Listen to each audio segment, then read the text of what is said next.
Bismillahirrahmanirrahim. Assalamualaikum warahmatullahi wabarakatuh. Alhamdulillah, salatu wassalamu ala rasulillah, nabiyina Muhammadin wa ala alihi wa ashabihi ajma'in. Amma ba'du, rabbi israh li sadri wa yassir li amri wahlul 'uqdatam min lisani yafqahu qawli. Pada kesempatan ini kita akan masuk ke pembahasan mata kuliah fikih siasah. Pada kesempatan sebelumnya kita telah membahas kontrak belajar dan perkuliahan. Nah, pada kali ini kita akan masuk pengantar fikih siasah.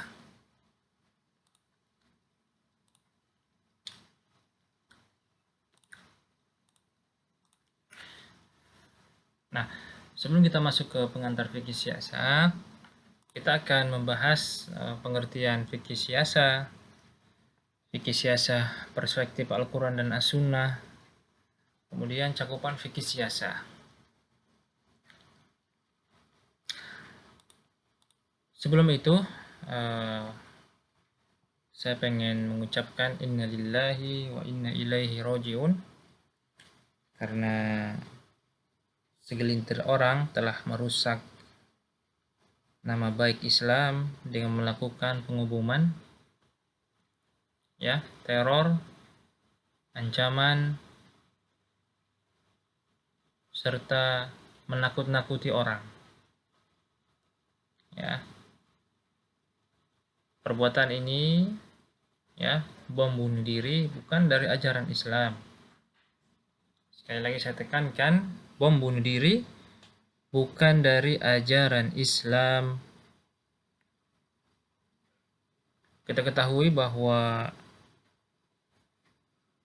jihad di zaman Rasulullah dan Khulafaur Rasyidin, para salaf, tidak demikian cara memahaminya. Cara-cara seperti ini lebih banyak merusaknya daripada maslahatnya. Sedangkan kita tahu dalam kaidah, apabila ada maslahat dan madarat, maka dahulukan untuk tidak melakukan ketika madaratnya ada. Mana lebih didahulukan madarat daripada maslahat? Madarat. Ini merusak citra Islam. Sangat merusak citra Islam. Dan kita, kaum muslimin, Ahlus Sunnah wal Jamaah, berlepas diri. Berlepas diri dari oknum segelintir orang.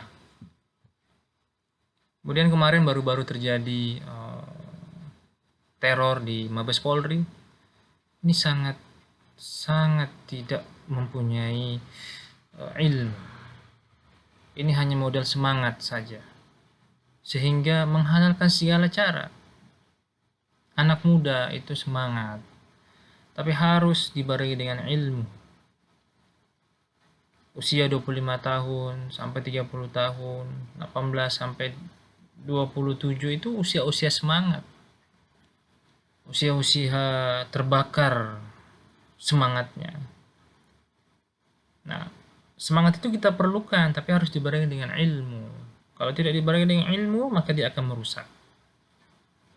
Ilmu dan amal harus bareng, sehingga tidak terjadi kerusakan-kerusakan sebagaimana kita lihat saat ini.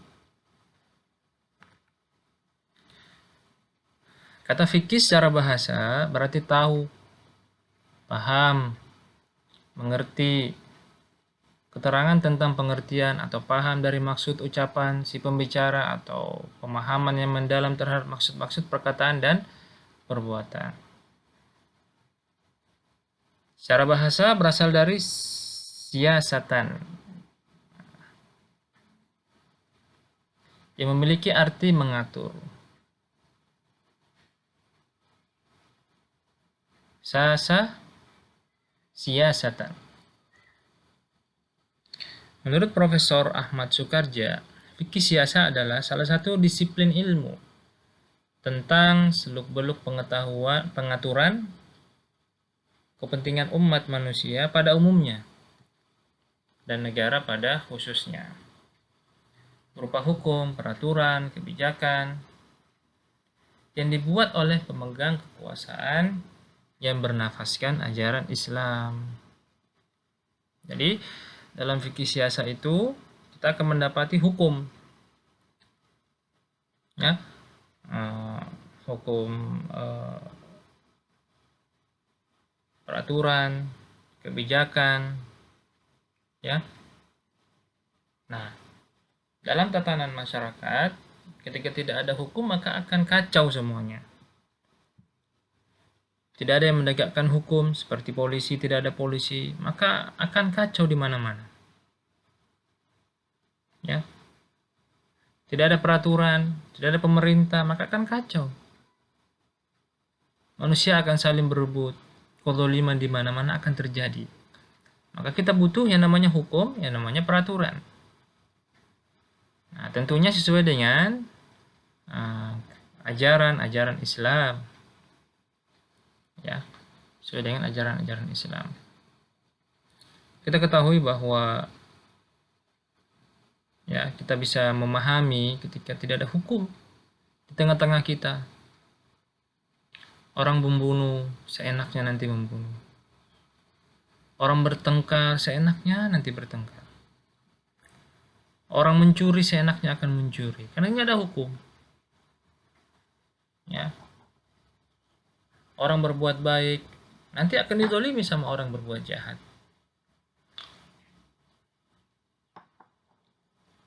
Jadi tatanan hukum itu dalam negara itu penting. Ujung tombak. Ya. Kemudian ada kebijakan, ya. Banyak kita ketahui kebijakan yang diatur dalam bernegara, ya, yang menguntungkan masyarakatnya. Menurut Abu Al-Wafa Ibn Aqil, siasa adalah sebagai berikut. Siasa berarti suatu tindakan yang dapat mengantar rakyat lebih dekat kepada kemaslahatan dan lebih jauh dari kerusakan. Ya, menurut beliau, siasa suatu tindakan yang dapat mengantar rakyat lebih dekat kepada kemaslahatan dan jauh dari kerusakan. Kemudian fikih siasa juga biasa disebut siasa asy-syar'iyyah. Nah, dengan demikian dapat disimpulkan fikih siasa adalah ilmu tata negara Islam yang secara spesifik membahas tentang seluk-beluk pengaturan kepentingan umat manusia pada umumnya dan negara pada khususnya, berupa penetapan hukum, peraturan, dan kebijakan oleh pemegang kekuasaan yang bernafaskan atau sejalan dengan ajaran Islam guna mewujudkan kemaslahatan bagi manusia dan menghadirkan dari berbagai kemudaratan yang mungkin timbul dalam kehidupan bermasyarakat, berbangsa, dan bernegara yang dijalaninya. Ya, maka jelas bagi kita bahwa siasa syariah atau fikih siasa ujungnya adalah kemaslahatan bagi manusia, kemaslahatan bagi umat manusia, umat Islam pada khususnya. Karena kita ketahui siasa syariah, orang itu akan menjadi aman karena Islam itu sangat adil. Ya, ketika kita tahu sejarah, ya, di zaman Abdul Aziz, ya, sangat adil sampai diakui oleh Romawi, ya, disebut dengan pemimpin soleh, sangat adil, memutuskan semuanya di atas sunnah, di di atas petunjuk Al-Quran dan As-Sunnah, tanpa hawa nafsu, kepentingan pribadi, ya, semua kemaslahatan kaum muslimin, ya, sangat semangat menyebarkan Islam, ya. Umar bin Abdul Aziz rahimahullah, ya, khalifah keempat, khalifah kelima setelah Abu Bakar, Umar, Utsman, Ali. Sebagian para ulama menyebutkan bahwa Umar bin Abdul Aziz adalah Khulafaur Rasyidin yang kelima.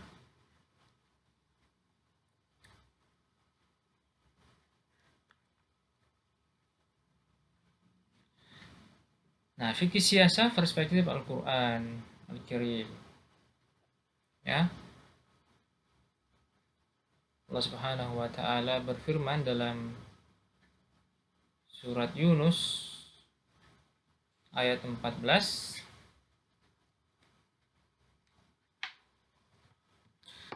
kemudian kami jadikan kamu pengganti-pengganti mereka di muka bumi sesudah mereka, supaya kami memperhatikan bagaimana kamu berbuat. Dalam surah An-Nisa ayat 59, ya, Allah berfirman, hai orang-orang yang beriman, taatilah Allah dan taatilah Rasulnya dan ulil amri di antara kamu. Dan jika kamu berselisih dalam satu hal, maka kembalikanlah persoalan tersebut kepada Allah dan Rasulnya, jika kamu benar-benar orang-orang yang beriman kepada Allah dan hari akhir. Ya. Jadi ketaatan kepada ulil amri itu wajib setiap muslim, selagi ketaatan itu di atas ketaatan Allah dan Rasulnya, bukan ketaatan kemaksiatan. Karena kata Rasulullah, la ta'ata li makhluqin fi ma'siyatil khaliq. Tidak ada ketaatan kepada seorang makhluk pun untuk dalam rangka bermaksiat kepada Allah.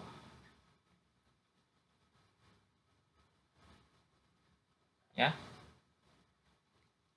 Ya ayyuhalladzina amanu atiiullah wa atiiur rasul wa ilal amri minkum fa in tanaza'tum fi syai'in farudduhu ila Allahi war rasul in kuntum tu'minuna billahi wal yawmil akhir. Ya, dalam ayat yang lain Allah Subhanahu wa taala berfirman dalam surat Al-A'raf, jikalau sekiranya penduduk negeri-negeri itu beriman, ya, pastilah kami akan melimpahkan kepada mereka keberkahan, ya, barakatim minas sama'i wal ard, walakin kadzabu, tetapi mereka mendustakan ayat-ayat kami itu, maka kami siksa mereka dengan disebabkan perbuatannya. Jadi dalam Al-Quran juga dijelaskan bahwa kita ini tidak boleh merusak di muka bumi, dan harus beriman, bertakwa kepada Allah, ya. Ujung dari semua itu akan datang keberkahan dari Allah, sumbernya dari langit maupun dari bumi. Kita ketahui bahwa sudah banyak orang-orang terdahulu yang Allah binasakan. Fir'aun dengan kesombongannya, Qarun dengan hartanya, dia bangga bahwa ini hasil dari jerih payahku, sehingga Allah adab, Allah binasakan. Abu Lahab, Abu Jahal, Allah binasakan. Lut, homoseksual, Allah balik negerinya. Apakah tidak cukup bagi kita untuk kembali kepada Allah dan Rasulnya? Ya, kita ketahui ya bahwa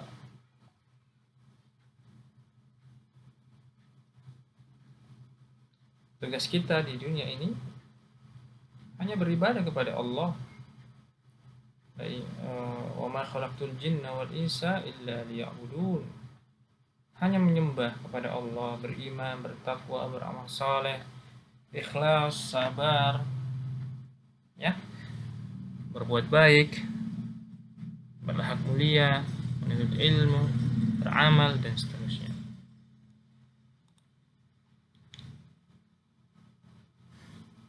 Dalam ayat yang lain, surat An-Nisa ayat 58, sesungguhnya Allah menyuruh kamu menyampaikan amanah kepada yang berhak menerimanya, dan menyuruh kamu apabila menetapkan hukum di antara manusia supaya kamu menetapkan dengan adil.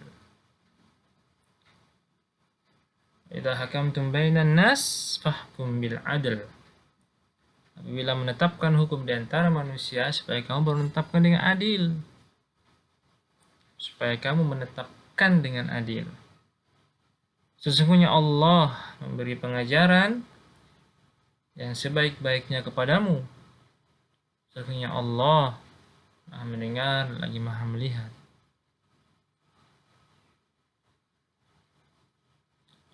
Ya. Ini fikih siasa perspektif Al-Quran. Dalam ayat yang lain, surat Asy-Syura ayat 38, urusan mereka diputuskan dengan musyawarah antara mereka, dan dari apa-apa yang telah kami rezekikan kepada mereka nafkahkan. Fikih siasa perspektif As-Sunnah dari Ibnu Umar radhiyallahu anhuma bahwa Rasulullah sallallahu alaihi wasallam bersabda, kullukum ra'in wa kullukum mas'ulun an ra'iyatih. Setiap kalian adalah pemimpin dan setiap kalian akan dimintai pertanggungjawabannya.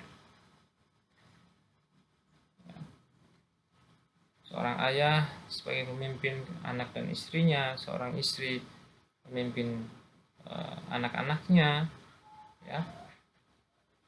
Seorang umara, presiden, ya, gubernur, wali kota, bupati, pemimpin untuk warganya, raja, pemimpin untuk masyarakatnya, sultan, pemimpin untuk masyarakatnya, dan semua itu akan dimintai pertanggungjawaban oleh Allah. Umar radhiyallahu anhu pernah berkata bahwa Umar akan ditanya, ya, setiap masyarakatnya yang lapar di ujung negeri. Jadi berat, jadi pemimpin itu berat, karena akan ditanya setiap orang yang lapar, ya, tanya setiap orang yang lapar di ujung negeri. Ada masyarakatnya yang lapar, ya, maka akan ditanya oleh Allah Azza wa Jalla, ya. Jadi kita tidak perlu meminta untuk menjadi pemimpin, ya, menjadi wali kota, menjadi bupati, karena sangat berat, sangat berat.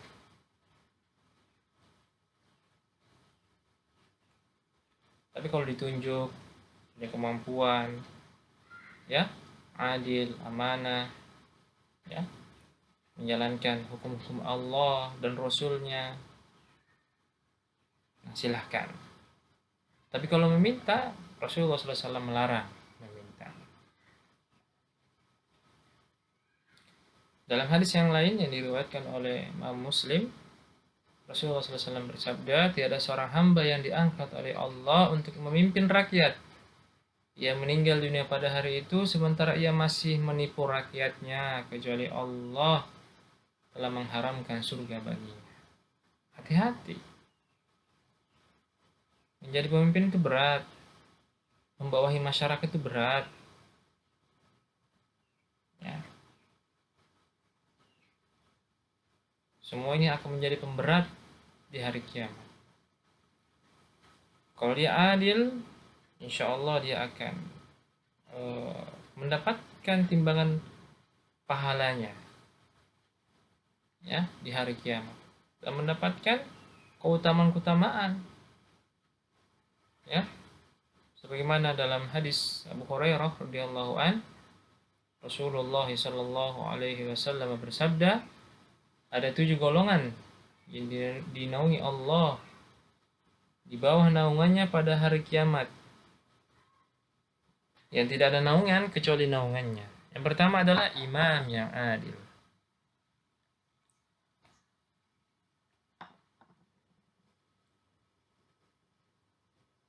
Ya, imam yang adil.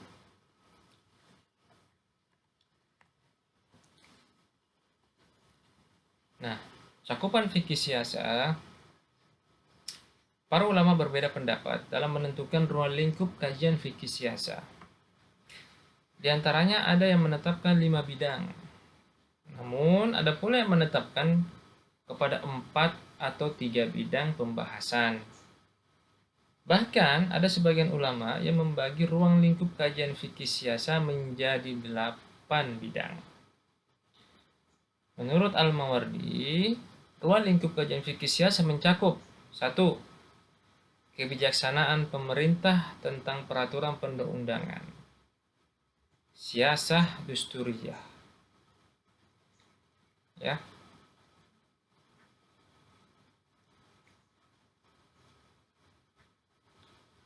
Dan yang kedua, kebijakan dan militer, ekonomi dan militer, siasah maliyah.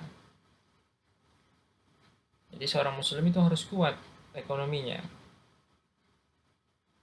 Seorang muslim itu harus kaya, berduit.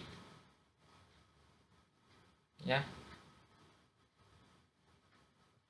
Seorang muslim itu harus dermawan, rajin berinfak dengan hartanya, suka memberi, mengulurkan tangannya, memberikan hadiah. Itu muslim. Kemudian muslim itu harus kuat militernya untuk menyebarkan Islam di seluruh penjuru dunia. Harus kuat strategi perangnya. Ya.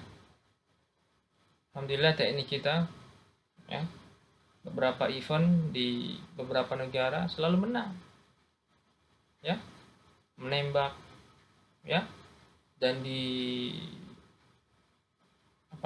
dikagumi di PBB, Persatuan Bangsa-Bangsa.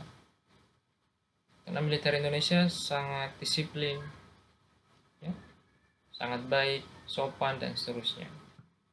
Nah, militer kita harus kuat, harus berwibawa, ya, taat dalam beragama,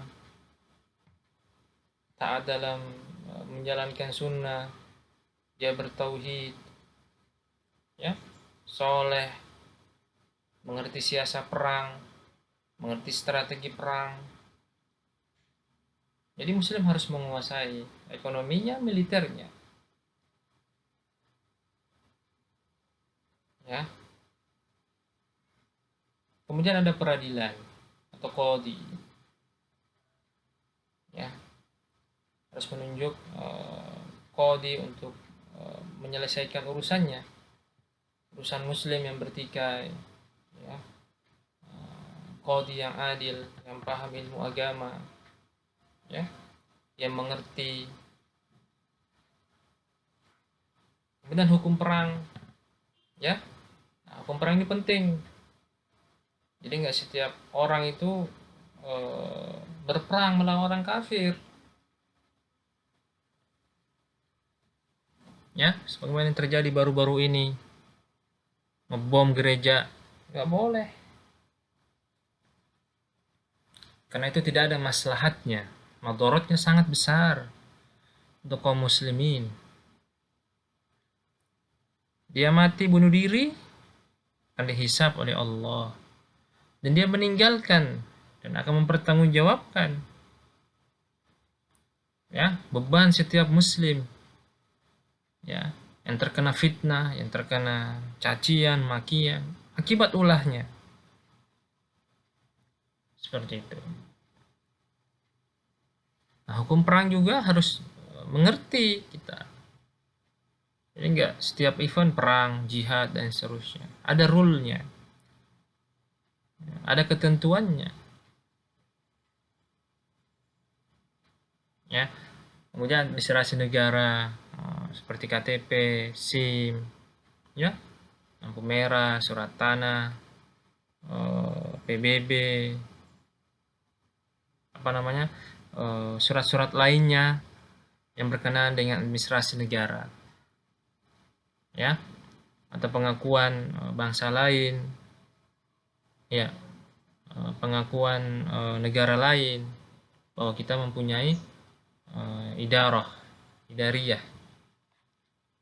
Ini biasa disebut dengan siasah idariyah. Kemudian menurut Ibnu Taimiyah meringkasnya menjadi 4 bidang kajian. Jadi fikih siasah itu cakupannya 4 bidang kajian.